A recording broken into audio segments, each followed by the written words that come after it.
জেলা সভাপতি শ্রী শ্যামল বোস, উপস্থিত ভারতীয় জনতা পার্টির রাজ্যের নেতা শ্রী ভাস্কর আচার্য, উপস্থিত আমাদের এই জেলার বিভিন্ন স্তরের পদাধিকারী বৃন্দ এবং অবশ্যই উপস্থিত আপনারা এই অঞ্চলের সবই গ্রামবাসী বৃন্দ। আমি 10-15 মিনিট আপনাদের সামনে দু চারটি কথা শুধু রাখতে চাই। সন্ধে আসছে, আমার পরেও হয়তো বক্তারা বক্তৃতা করবেন। 2:30-3টে থেকে আপনাদের সভা শুরু হয়েছে।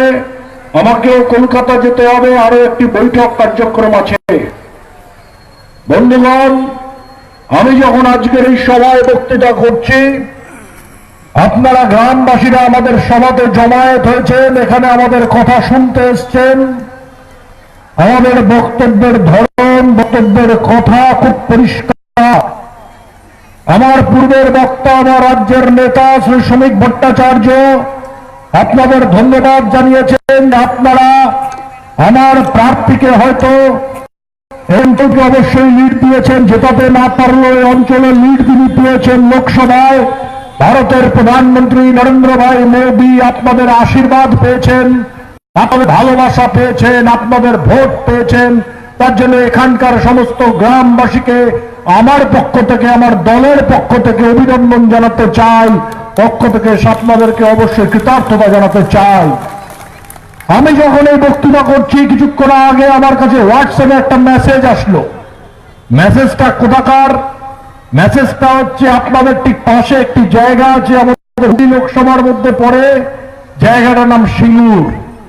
আর সিঙ্গুর একটি স্কুল আছে, স্কুলের নাম সিঙ্গুর মহামায়া স্কুল। সেই সিঙ্গুর মহামায়া স্কুলের ক্লাস 8-এর ছাত্র ছাত্রীদেরকে প্রশ্ন করা হয়েছে। কি প্রশ্ন করা হয়েছে? মমতা ব্যানার্জি কবে সিঙ্গুরে শস্যের বীজ ফেলেছিলেন? প্রশ্ন করছে সিঙ্গুরের মহামায়া স্কুল যে মমতা ব্যানার্জি কবে সিঙ্গুরের মাঠে এসে, সিঙ্গুরের খেতে এসে শস্যের বীজ ফেলেছিলেন? 18 জুন না 19 জুন না 20 জুন? কেউ বলছে 18, কেউ বলছে 19, আর কেউ বলছে 20। আর কোন সাবজেক্টের প্রশ্ন জানেন? ইতিহাসের প্রশ্ন। ইতিহাসে বাবরও পড়বেন, ইতিহাসে হুমায়ুনও পড়বেন, ইতিহাসে মমতাজও পড়বেন। অর্থাৎ বন্ধুগণ, পশ্চিমবঙ্গের শিক্ষা ব্যবস্থাকে কোথায় নিয়ে গেছে তৃণমূল কংগ্রেস, আমি এই কথা আপনাদের সামনে তুলে ধরতে চাই। আমি আপনাদেরকে বলতে চাই, পার্শ্ব শিক্ষকরা অবস্থান করছে, অনশন করছে। রাজ্যের মুখ্যমন্ত্রী বলছেন আমার কাছে টাকা নেই, কিন্তু যদি 2 লক্ষ টাকা যে ক্লাবকে দিচ্ছেন, সেই ক্লাবকে দেওয়া যদি বন্ধ হয়ে যায়, রাজ্যের পার্শ্ব শিক্ষকদের সমস্ত সমস্যার সমাধান হবে, তারা সমস্ত টাকা পাবে, তারা আন্দোলন করবে না, তারা অবস্থান করবে না। আমি কথা দিচ্ছি, আমার দল কথা দিয়েছে, যেদিন আমরা ক্ষমতায় আসব, আমরা অবশ্যই আপনাদের কাছে এই প্রতিশ্রুতি দিতে চাই, আমাদের সরকার পার্শ্ব শিক্ষকদের সমস্ত দাবি মানবে, তাদেরকে আমরা সমস্ত টাকা দেব, তাদের পাওনা 1 টাকাও আমরা রাখবো না, তাদের সমস্ত টাকা আমরা ফেরত দেব। আমি এখানে সিঙ্গুরের কথা দিয়ে শুরু করেছিলাম, সিঙ্গুরের শিল্প দিয়ে শুরু করেছিলাম, সিঙ্গুরের স্কুল দিয়ে শুরু করেছিলাম। সিঙ্গুর মানেই শিল্প, আর সেই শিল্প আর কৃষির দ্বন্দ্বের কথা, সেখানে কি হয়েছে না হয়েছে আজকে ইতিহাস। কিন্তু শুধু কি তাই? শুধু শিল্পের কথা বললেই হবে? পশ্চিমবঙ্গের মুখ্যমন্ত্রী বক্তৃতা দিচ্ছেন আর বলছেন ভারতের অবস্থা খুব খারাপ, অর্থনীতির খুব খারাপ অবস্থা। তৃণমূল কংগ্রেসের কাছে প্রশ্ন করতে চাই, তৃণমূল কংগ্রেসের নেতার কাছে, কর্মীদের কাছে প্রশ্ন করতে চাই, আপনাদের এই 8 বছরের রাজত্বে, 8.5 বছরের রাজত্বে একটি কারখানা পর্যন্ত তৈরি করতে পেরেছেন? একটি কারখানা তৈরি করতে পারেননি। কি বন্ধ করেছেন? এই হুগলি জেলার হিন্দ মোটর বন্ধ করে দিয়েছেন, এই হুগলি জেলার ডানলপ বন্ধ করে দিয়েছেন, এই হুগলি জেলার ছোট ছোট কারখানাগুলো বন্ধ করে দিয়েছেন, এশিয়ান পেইন্টস হাওড়ার বন্ধ করে দিয়েছেন, দমদমের যেসব বন্ধ করে দিয়েছেন। পশ্চিমবঙ্গে শিল্প আসে না। আমি যখন কথা বলবো, এখান থেকে কেউ একজন বলবেন দাদা আপনারা একটা শিল্প প্রায় বন্ধ শুরু করেছেন। হ্যাঁ, আমি আপনাদের সঙ্গে মানছি, পশ্চিমবঙ্গে 4টে শিল্প আছে, তার মধ্যে একটি শিল্প ছিল চিটফান্ডের শিল্প। সেই চিটফান্ডের শিল্প আপনাদের এখানে লোকের মানুষে বসে আছেন, আমি হলফ করে বলতে পারি আপনারাও সারদার টাকা রেখেছেন, আপনারাও রোজ ভ্যালিতে টাকা রেখেছেন, আপনারাও আয় করে টাকা রেখেছেন, দিদির কথা ভেবে রেখেছেন। 500 টাকা দিয়েছেন, বলেছেন 5,000 টাকা ফেরত দেবে। 50,000 দিয়েছেন, ভেবেছেন 2 লাখ ফেরত দেবে। 2 লাখ রেখেছেন, ভেবেছেন 5 লাখ ফেরত দেবে। 1 পয়সা ফেরত দিতে পারেনি, আপনাদের টাকা লুট করে নিয়েছে। তৃণমূলের নেতারা আপনাদের টাকা লুট করেছে। ওরা দুর্নীতির কথা বলে, ভাবতে পারেন তৃণমূল কংগ্রেসের নেতা। তৃণমূলে 3 ধরনের নেতা পাওয়া যায়। এক ধরনের নেতা তারা জেলখানাতে থাকতে পছন্দ করে, যেমন ছিলেন মদন মিত্র, যেমন ছিলেন সুদীপ ব্যানার্জি, যেমন ছিলেন তাপস পাল। আরো কয়েকদিনের মধ্যে ঢুকতে চলেছে, কয়েকদিনের ব্যাপার আছে। আর কিছু নেতা জেলে না থাকলে তারা বেলে থাকে, তারা জামিনে থাকে। আর কিছু নেতা অপেক্ষায় থাকে, বাড়িতে এসে বাড়িতে জিজ্ঞাসা করে, স্ত্রীকে জিজ্ঞাসা করে চিঠি এসেছিল? স্ত্রী বলেন কিসের চিঠি? বলে সিবিআই এর চিঠি। বলে চিঠি এসে? বলে না আসেনি। বলে তাহলে আজকে একটু ভালো করে ঘুমাই, আজকে তো আসেনি, কালকে আবার খোঁজ করব। সকালে যাওয়ার পথে, তৃণমূল অফিসে যাওয়ার পথে, বা বিধানসভায় যাওয়ার পথে, বা নবান্নে যাওয়ার পথে বলে যায় যে যদি চিঠি আসে জানিয়ে দিও যে আমি বাড়িতে নেই। যদি কেউ দেখা করতে আসে বলো আমি বাড়িতে নেই। তাহলে একটা শিল্প বললাম চিটফান্ড। পরের কোন শিল্প? অবশ্যই শিল্প আছে, এখানে তো শিল্প নেই এমন হতে পারে না। পশ্চিমবঙ্গের আনাচে কানাচে তৃণমূল নেতার বাড়ির উঠোনে, বাথরুমের পেছনে মদের ভাটিখানা তৈরি করেছে। চোলাই মদের শিল্প জায়গায় জায়গায় তৃণমূলের নেতারা তৈরি করেছে। সেখানে তৃণমূলের লোকজন এসে জড়ো হয়। লুটপাটের আগে তারা ওই বিজেপির কাকে মারতে হবে, বিজেপি কোন মহিলা কর্মীর উপর হামলা চালাতে হবে, এইভাবে তৃণমূলের নেতারা তৈরি করছে। মমতা বন্দ্যোপাধ্যায়ের আমলে ধারাও মদের লাইসেন্স, 100 মিটার যেতে যেতে এক একটা মদের লাইসেন্সের দোকান পড়ে যায়। তৃণমূল আমলে মদের লাইসেন্সের বাংলার গন্ধে ভোর করছে। ভগবান শ্রী রামচন্দ্রের সময় দুধ পাওয়া যেত, ভগবান শ্রীকৃষ্ণের সময় ঘি পাওয়া যেত। তার জন্য একটা প্রভাব এখন বাংলায় হয়েছে, রাম রাজ में दूध मिले, कृष्ण राज में घी, মমতা রাজ में চুল। আজকে পশ্চিমবঙ্গের এই অবস্থা, তার জন্য মহিলাদের উপর অত্যাচার, বিরোধী কর্মীদের উপর অত্যাচার। বিরোধী কর্মীকে মারতে হবে, 4টে চোলাই পুড়ে দাও, 4টে চোলাইয়ের বোতল দিয়ে দাও, তাহলেই সেই বিজেপির উপরে হামলা চালাবে। বন্ধুগণ, বলতে চাই আমরা এই শিল্পটাকে তুলে দেবো। যেমন চিটফান্ডকে তুলে দিতে চলেছি, তেমন এটাকেও তুলে দেবো। 2টো গেল, আরো 2টো বাকি। আর কোন 2টো শিল্প রয়েছে? জায়গায় জায়গায় তৃণমূলের লোকজন কেউ বন্দুক তৈরি করছে, কেউ বোমা তৈরি করছে, কেউ গুলি তৈরি করছে। ভারতের সেনাবাহিনীর হাতে এত অস্ত্র নেই যে পশ্চিমবঙ্গের তৃণমূল কংগ্রেসের হাতে আছে। পশ্চিমবঙ্গের পুলিশ, পশ্চিমবঙ্গের প্রশাসন জেনেও ব্যবস্থা নেয় না। কি করে নেবে? তারা যদি দিদির বিরুদ্ধে ব্যবস্থা নেয় তাহলে বকরা বন্ধ হয়ে যাবে। আমরা জানি হুগলি জেলার কোন কোন থানার কোন কোন ওসি গরু পাচারের টাকা পায়, হুগলি জেলার কোন কোন থানার কোন কোন অফিসার বালি পাচারের টাকা পায়। আজকে তার জন্য অস্ত্র কারখানার রমরমা। তৃণমূলের নেতা কেউ 1 শটার তৈরি করে, কেউ পাইপ তৈরি করে, কেউ পিস্তল তৈরি করে। বন্ধুগণ, পশ্চিমবঙ্গ অস্ত্রের গুদামে পরিণত হয়েছে, পশ্চিমবঙ্গ অস্ত্র কারখানার স্থানে পরিণত হয়েছে। তাহলে 3টে শিল্পের কথা বলো, 2টো শিল্পের কথা, 3টে শিল্পের কথা বললাম। এবার 4র্থ শিল্প বাকি থাকলো, সেটা তো আমার বলার দরকার নেই।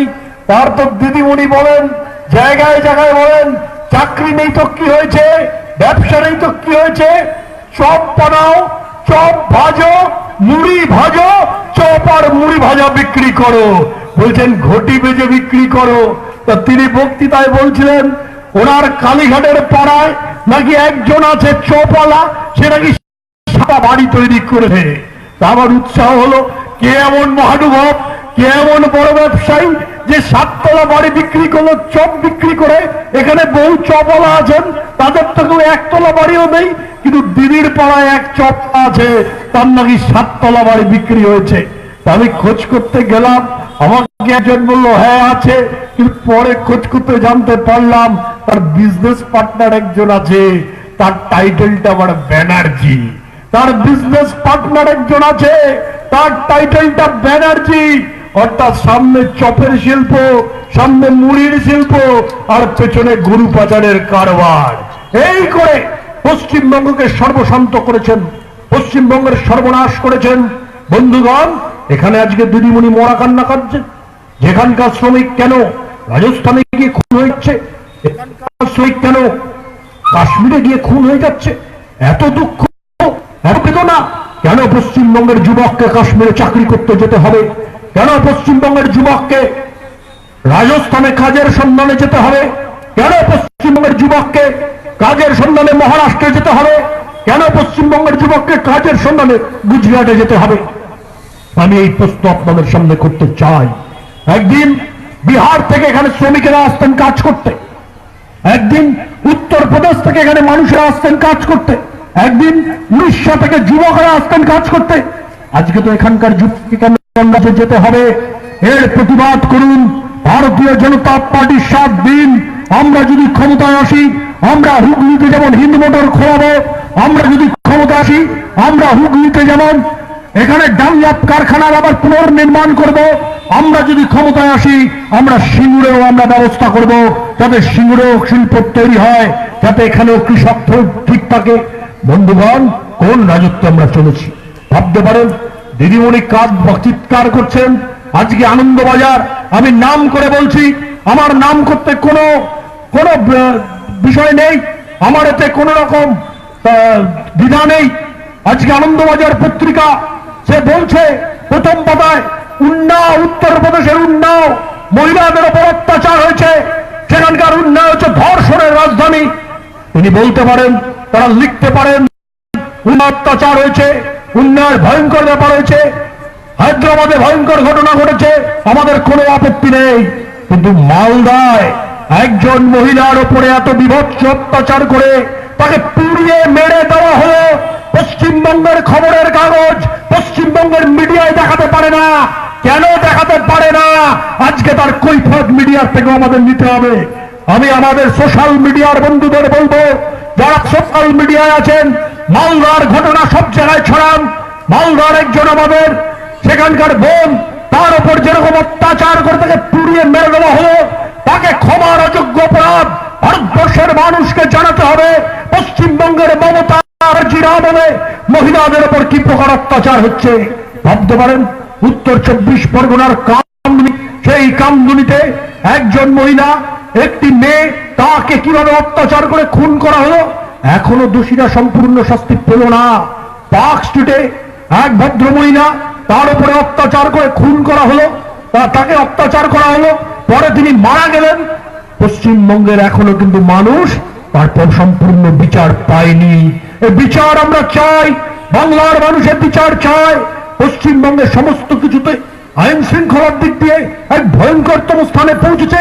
পঞ্চায়েত নির্বাচনের পরে নাই নাই করে এখনো পর্যন্ত মাঝে লোকসভা ভোট চলে গেছে, আমরা আমাদের 90 জন কার্যকর্তাকে হারিয়েছি। আর মাদ্রাস তৃণমূলের হামদরা তাদেরকে খুন করেছে। আমি কথা দিচ্ছি বন্ধুগণ, আমি আপনাদের সঙ্গে প্রতিশ্রুতি দিচ্ছি, যদি তৃণমূল কংগ্রেসের পুলিশ এই খুনিদেরকে গ্রেপ্তার না করে, সেই পুলিশের বিরুদ্ধে ভারতীয় জনতা পার্টির সরকার পশ্চিমবঙ্গে ক্ষমতা আসার পরে কঠোরতম ব্যবস্থা নেবে। আমরা কঠোরতম ব্যবস্থা নেব, এই প্রতিশ্রুতি আপনাদের দিচ্ছি। আমি যখন কথা বলছি, দূরে কোনো পুলিশ কর্মী তো ভাবছেন কি করে আপনারা জিতবেন। 3টে রাজ্যে তো আপনারা, 3টে সব সিটে তো আপনারা হেরে গেলেন, আপনারা খড়গপুরে হেরে গেলেন, আপনারা কালিয়াগঞ্জে হেরে গেলেন, আপনারা করিমপুরে হেরে গেলেন। আমি পুলিশ অফিসার এবং তৃণমূলের নেতাদের স্মরণ করাতে চাই, মেয়র লোকসভা নির্বাচন হয়েছে, আর 2018 নভেম্বর 6 মাস আগে মধ্যপ্রদেশ, ছত্তিশগড়, রাজস্থান 3টে প্রদেশে ভোট হয়েছিল, ওখানেও বিজেপি 3টেতেই হেরেছিল। কংগ্রেসের সরকার হয়েছিল, রাহুল বাবার লাফানি, রাহুল বাবা যেন প্রধানমন্ত্রী হয়েই গেছেন। আজকে আমি বলছি সেদিন 3টে রাজ্য হেরেছে বলেই এবার ভারতীয় জনতা পার্টির সরকার হয়েছে। গতবার 273 ছিল, এবার 303 আমরা পেয়েছি। তার জন্য সেই বাজিকার সিনেমার ডায়লগ শাহরুখ খান দিয়েছিলেন, জিতনে কে লিয়ে কবি কবি হার না পড়তা হ্যায়। তার জন্য আমাদের বিধানসভা নির্বাচনে আমরা জিতব। আপনাদের কাছে কথা দিচ্ছি, পশ্চিমবঙ্গের মানুষের প্রত্যেকটা মানুষের কাছে আমরা যাব, তাদের কাছে গিয়ে আমাদের বক্তব্যকে তুলে ধরব এবং তৃণমূল কংগ্রেসকে পরাজিত করব। ভাবতে পারেন তৃণমূল বলছে, দিদিমণি বক্তৃতা দিচ্ছেন, 2 টাকার ডাল আমি খাওয়াচ্ছি, 3 টাকার ডাল আমি খাওয়াচ্ছি, ভোট আমাকে দিতে হবে। দিদি আমি তাহলে টাকার হিসাবটা দিই, টাকার হিসাব দিতে আমার ভালো লাগে না, কিন্তু আপনাকে দিচ্ছি। তৃণমূলের নেতার কারুর ক্ষমতা থাকে আমার কথার প্রতিবাদ করবেন। চালের দাম কত? চালের দাম 30 টাকা। কেন্দ্র সরকার কত দেয়? কেন্দ্র দেয় 27 টাকা। আপনারা কত দেন? আপনারা দেন 2 টাকা। পশ্চিমবঙ্গ সরকার কত দেয়? 30 থেকে 27 বাদ দিলে 3, 3 থেকে 2 বাদ দিলে 1। রাজ্য সরকার দেয় 1 টাকা। 1 টাকা দিয়ে 30 টাকার লাভ তুলছে, 1 টাকা দিয়ে বলছে 30 টাকার চাল খাওয়াচ্ছি। সবাই নামটা পড়াবেন, এবার রাস্তা দিয়ে মিছিল যাবে, মিছিলে বলবেন চালের দাম কত? কত বললাম? 30 টাকা। ভারত সরকার কত দেয়? 27 টাকা। আপনারা কত দেন? 2 টাকা। আর দিদি কত দেয়? 1 টাকা দেয় দিদি, দিয়ে 30 টাকার নাম করছে। মিছিল যাবে রাস্তা দিয়ে। প্রকল্পের নাম প্রধানমন্ত্রী আবাস যোজনা, টাকা পাঠাচ্ছে, টাকা দিচ্ছে মোদি। প্রকল্পের নাম প্রধানমন্ত্রী আবাস, এখানে নাম হচ্ছে বাংলা আবাস। মোদি পাঠাচ্ছে টাকা, দিদি দিচ্ছে কমিশন। পরিষ্কার ভাষায় পঞ্চায়েত প্রধানকে ধরুন, তাকে জিজ্ঞাসা করুন, কিরে ভোট চাইছিস? মোদি আমার বাড়ি তৈরির টাকা পাঠিয়েছে, সেই টাকা কোথায় গেল? সেই টাকার হিসাব দিতে হবে। তাহলে প্রধানমন্ত্রীর প্রকল্প কি? প্রধানমন্ত্রী আবাস যোজনা। দিল্লি দিয়েছে টাকা। দিল্লি দিয়েছে টাকা কি জন্য? আপনার শৌচালয় তৈরির জন্য। স্বচ্ছ ভারতের টাকা পাঠিয়েছেন মোদি, এখানে স্বচ্ছ ভারতের নাম পরিবর্তন করে হয়ে গেছে নির্মল বাংলা। নির্মল বাংলার আসল প্রকল্প কি? কে বলবেন? স্বচ্ছ ভারত। স্বচ্ছ ভারত হচ্ছে নির্মল বাংলার আসল নাম। সেই স্বচ্ছ ভারতের টাকা কে পাঠায়? ভারতের প্রধানমন্ত্রী নরেন্দ্র মোদী পাঠায়। আর আপনারা সেই টাকা থেকে কমিশন নেন। পঞ্চায়েত প্রধানকে ধরুন, কিরে দিল্লি দিয়েছে টাকা আমার বাথরুম তৈরি, আমার শৌচালয় তৈরির, সেই টাকা কে দেবে? এমন শৌচালয় তৈরি করেছে, কেন্দ্র টাকা পাঠাচ্ছে শৌচালয় তৈরির, আর দিদির লোকেরা এখানে শৌচালয় তৈরি করেছে।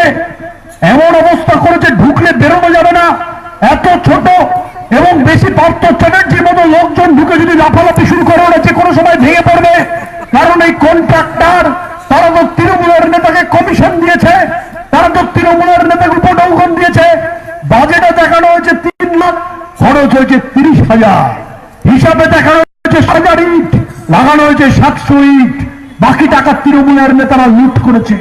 চাল দিচ্ছে মোদি, বাড়ি দিচ্ছে মোদি, শৌচালয় দিচ্ছে মোদি। সবকিছুই যদি মোদি দেয়, তাহলে দিদিমণি আপনি আছেন কেন? বাজারও করবো আমরা, কুটবো আমরা, রান্না করবো আমরা, তা দিদি আপনি আছেন কেন? শুধু খেতে, শুধু খাওয়ার জন্য। তাহলে 2 টাকার চাল থেকে বাথরুম কোনো কিছুই দিদি দেয় না। আর দিদি দেবে বা কি করে? যে সমস্ত পুলিশ অফিসার আমাদেরকে কেস দেন, আমাদের বিরুদ্ধে মামলা করেন, আমাদের কর্মীদের বিরুদ্ধে কেস দেন, কান খুলে শুনে রেখে দিন।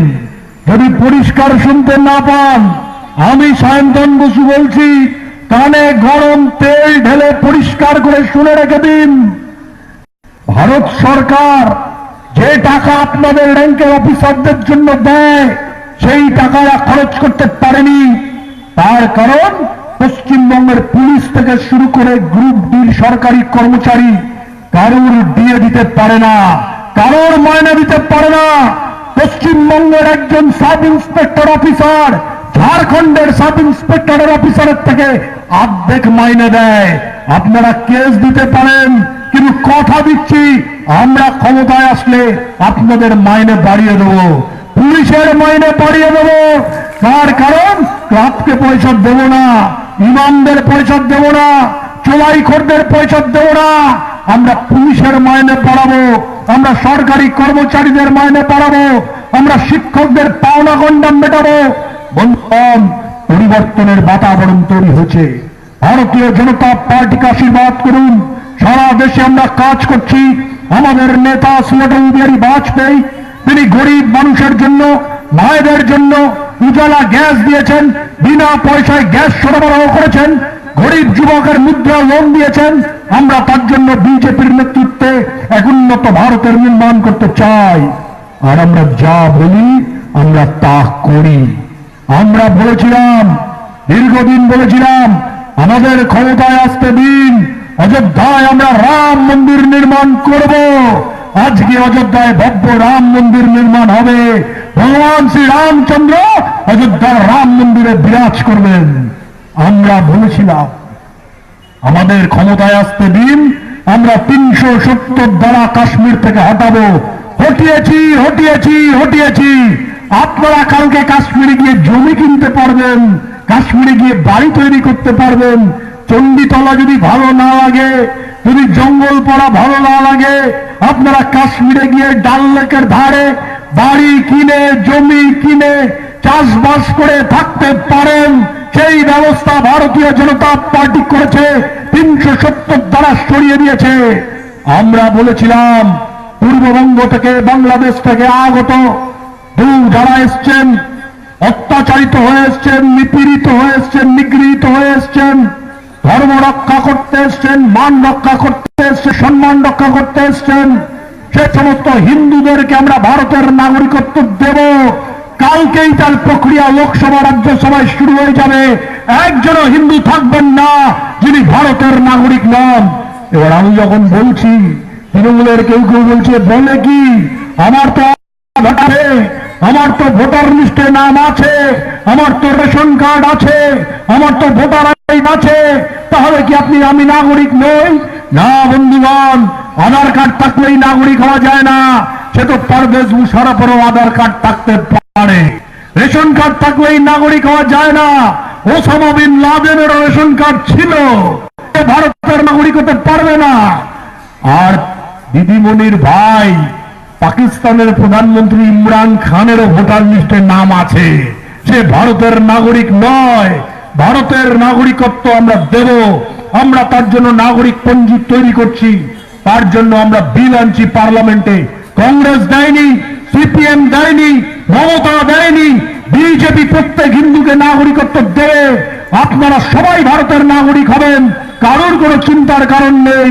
তার জন্য আসুন বন্ধুগণ, ভারতীয় জনতা পার্টির পতাকা তুলে সমবেত হন। আমার আগের বক্তা শ্রমিকদা বলেছেন, তৃণমূল বলছে বিজেপি উত্তরপ্রদেশের পার্টি, বিজেপি গুজরাটের পার্টি। আমার মনে হয় অশিক্ষিতদের কথা অর্ধশিক্ষিত ছাড়া তৃণমূল করে না। তার কারণ যদি একটু পড়াশোনা করে জানতে পারবে, ভারতীয় জনতা পার্টি প্রতিষ্ঠা হয়েছে কলকাতায়। ভারতীয় জনতা পার্টির পূর্বসূরি ভারতীয় জনসংঘ প্রতিষ্ঠা করেছেন আমাদের দলের নেতা, আমাদের প্রাণপুরুষ, এই হুগলি জেলাতে যার বাড়ি, যার জিরাটে বাড়ি, ডক্টর শ্যামাপ্রসাদ মুখার্জি। এই হুগলির ব্যক্তি বিজেপি প্রতিষ্ঠা করেছে। আর তাকে বলছে উত্তরপ্রদেশ থেকে এসছেন, তাকে বলছে গুজরাট থেকে এসছে। অর্ধ শিক্ষিত মূর্খের দল। তার জন্য আসুন বন্ধুগণ, ভারতীয় জনতা পার্টিকে আশীর্বাদ করুন। আমাদের সব দিন আমরা এক উন্নত ভারত, আমরা এক সমর্থ ভারত, আমরা এক বিকশিত ভারত, আমরা এক স্বাভিমানী ভারত, আমরা এক শক্তিশালী ভারত, এক পরাক্রমশালী ভারত, এক বৈভবশালী ভারতের নির্মাণ করতে চাই। নরেন্দ্র ভাই মোদীর নেতৃত্বে আমরা কাজ করতে চাই। ডক্টর শ্যামাপ্রসাদ মুখার্জি আমাদের আদর্শ, শ্রী অটল বিহারী বাজপেয়ী আমাদের নেতা, বিজেপির পতাকা তলে সমবেত হন। এইটুকু বলে আমি আমার বক্তব্য শেষ করবো। বন্দে মাতরম, ভারত মাতা কি।